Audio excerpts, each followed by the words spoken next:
Chance, com o advogado e professor universitário Argemiro Nascimento. Contraponto. Bom dia, amigos. Bom dia, Dilson. Bom dia a todos. Hoje, apenas para lembrar, faz 60 anos do famoso discurso de Martin Luther King, I Have a Dream, na qual ele combatia a discriminação e o preconceito. 60 anos hoje. O discurso na íntegra vocês acham no YouTube, inclusive com legendas.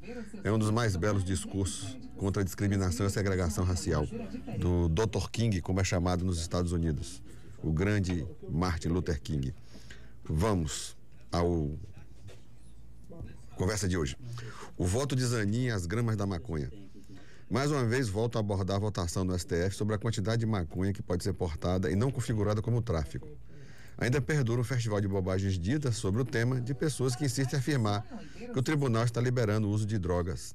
E eu também aproveito a oportunidade para comentar o voto do ministro Zanin. Para início de conversa, o STF não está liberando o uso de drogas.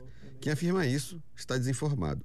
O que está sob votação do Supremo diz respeito à descriminalização apenas do porte de maconha para consumo, que é crime, mas sem previsão de prisão. Tudo isso está previsto no artigo 28 da Lei 11.343 de 2006. O busilis está no parágrafo 2º deste artigo. Lá diz de forma genérica que compete ao juiz determinar a quantidade de maconha que pode ser considerada como tráfico ou uso recreativo. O que acontece na prática é que tanto a polícia, Ministério Público e juízes, cada um diz qual é a quantidade que configura o tráfico ou não. O que acontece é que pessoas brancas com nível superior arbitram-se quantidades altas para não ser enquadrado como traficante. No voto do ministro Alexandre de Moraes traz um estudo que aponta abusos de toda sorte.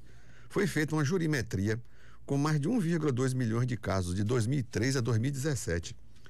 Lembra o ministro que nas cidades do interior basta aportar 32 gramas de maconha para ser considerado tráfico. Nas cidades grandes, no caso as capitais, são 51 gramas. O disparate fica por conta dos pretos e pobres com quantidades mínimas serem tipificados como traficante. O que o STF está debatendo é estabelecer uma quantidade mínima onde a lei não aponta para enquadrar quem é traficante ou não. O papel constitucional do tribunal é justamente esse, qual seja, preencher lacunas deixadas na lei, fazendo uso da interpretação da norma.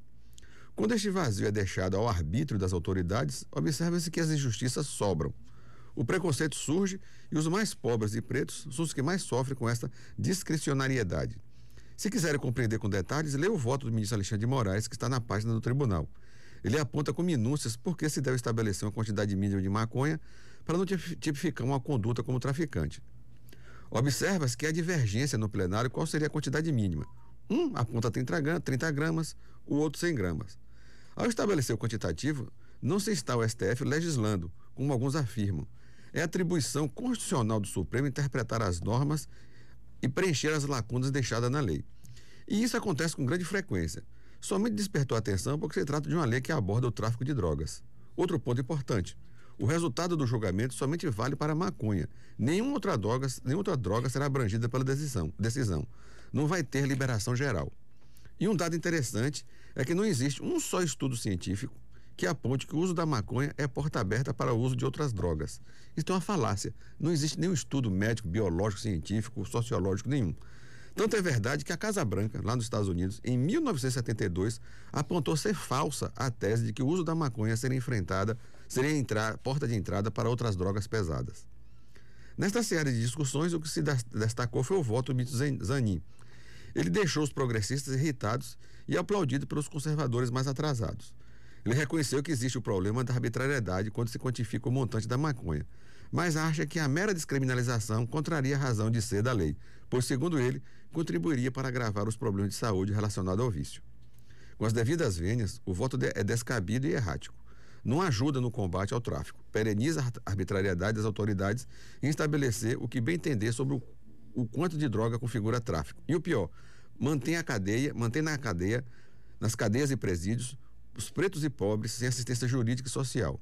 Definir padrões não estampados numa lei é como se o problema não fosse do judiciário, mas dos outros poderes. Suas decisões até o presente momento têm sido, com as devidas vênias, muito ruins. Acho muito cedo para uma análise da sua conduta jurídica nas suas decisões. Ainda está cedo ainda. Mas pelo andar da carruagem, parece que se tem uma certa preferência por polêmicas, ainda que a sua função não é polemizar, mas dar contornos jurídicos ao texto constitucional. É isso que eu tenho a dizer, amigos. Um bom dia a todos e até a próxima quarta-feira. Contraponto. O direito ao seu alcance.